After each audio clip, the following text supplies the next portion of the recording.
ये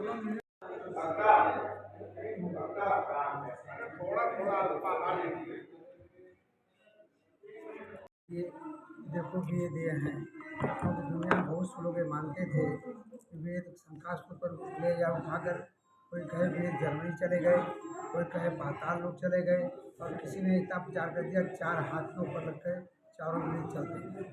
मुझे घटना याद है, इलाहाबाद में माघ मेले में एक बार चारों वेद हाथी 4 सजाए गए, उन पर 4 वेद रख करके उस पूरी यात्रा निकाली गंगा संग। इस प्रकार से लोगों की मान्यताएँ थी कि स्वामी दयानंद ने समस्त मान्यताओं को दूर करने के लिए, उसके पहले शंकराचार्य ने, जगत गुरु शंकराचार्य ने, आदि शंकराचार्य ने बहुत प्रयास किया वेद को स्थापित करने के लिए, और उन्होंने वो वैदिक विद्वान माने ही जाते थे। वास्तव में वेद के लिए बहुत बड़ा उन्होंने श्रम किया। थोड़ी सी आयु में ही उन्होंने बहुत दुनिया में समस्त बौद्धों को और वेद को न मानने वाले लोगों को उन्होंने परास्त किया, शास्त्र मानते थे। लेकिन उनके काल में क्या था, वो ये मानते थे कि वेद क्योंकि देखे नहीं थे, उसमें थे नहीं, तो जो भी संस्कृत में कोई बोल देता था और वहाँ के उपनिषद के होते थे उसको शंकराचार्य वेद का मानते रहे, और गीता को स्मृति के रूप में मानते रहे। ये स्वामी दयानंद को श्रेय जाता है, उन्होंने वेदों को दुनिया में सब जगह लाने का प्रयास किया सबके सामने। और आज गीता जयंती भी मनाई जा रही है। आज गीता जयंती है, ये भी बहुत अच्छी बात है कि वेद व्यास होंगे। तो वेद जैसे राम, अयोध्या राम की जन्मभूमि है, वैसे अयोध्या भी भगवान दयानंद के द्वारा स्थापित ये चारों वेदों की जन्मभूमि है। जहाँ बैठे हुए हो वेद की प्राकट्य भूमि है। यहाँ चारों वेदों की जो भूमिका लिखी गई है, पूरी वेदादि भाषा का लेखन कार्य यही हुआ। देखिए आपका स्मृति यहाँ बना हुआ है, और चारों वेद भी रखे हुए हैं। स्वामी दयानंद जिन वेदों का भाष्य कर पाए थे, यजुर्वेद का पूरा, ऋग्वेद के 10वें मंडल के सॉरी 7वें मंडल के 61 सूक्त का 2 मंत्रों तक का उन्होंने किया था, वो भी यहाँ पर उपस्थित है, उनके द्वारा किए गए। ये बहुत सारा ऐतिहासिक स्थल है, जैसे राम जन्मभूमि पवित्र है, और भगवान तो स्वामी तुलसीदास ने रामचरितमानस में 218 बार वेद शब्द का प्रयोग किया है। 218 बार ये ग्रंथ में, रामचरितमानस में 7 कांडों में 218 बार वेद शब्द आया है।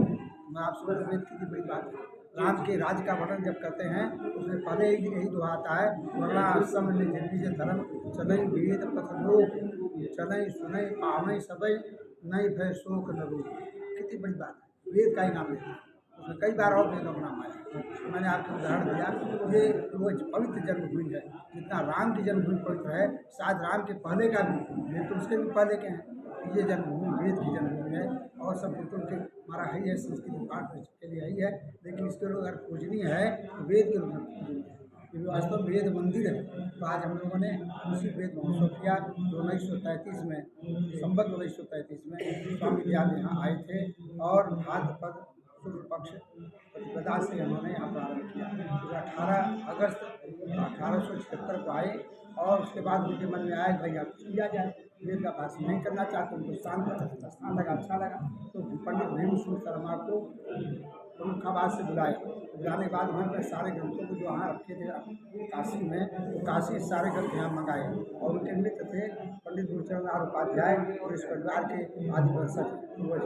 उन्हीं के इस मंदिर में उसी समय नया मंदिर बना हुआ है, इसी मंदिर में वो ठहरे, और वहाँ पर ठहर करके इतना बड़ा काम, इतना ऐतिहासिक काम किया।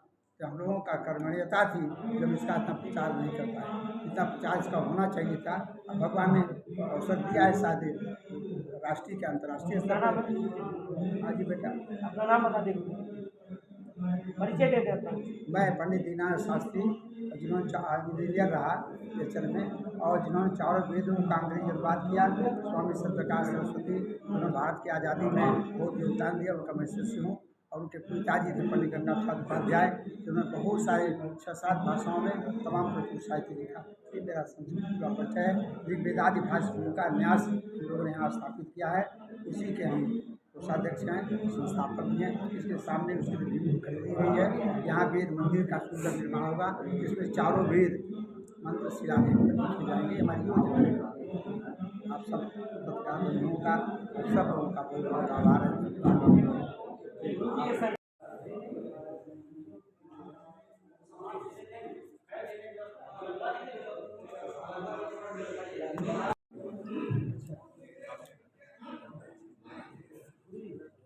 फोटो जब ये थोड़ा आगे आइए, हाँ एक मिनट सामने देखिए, गुरु जी हमारा लंबा पड़ेगा, सामने देखिए सब लोग जरा एक बार।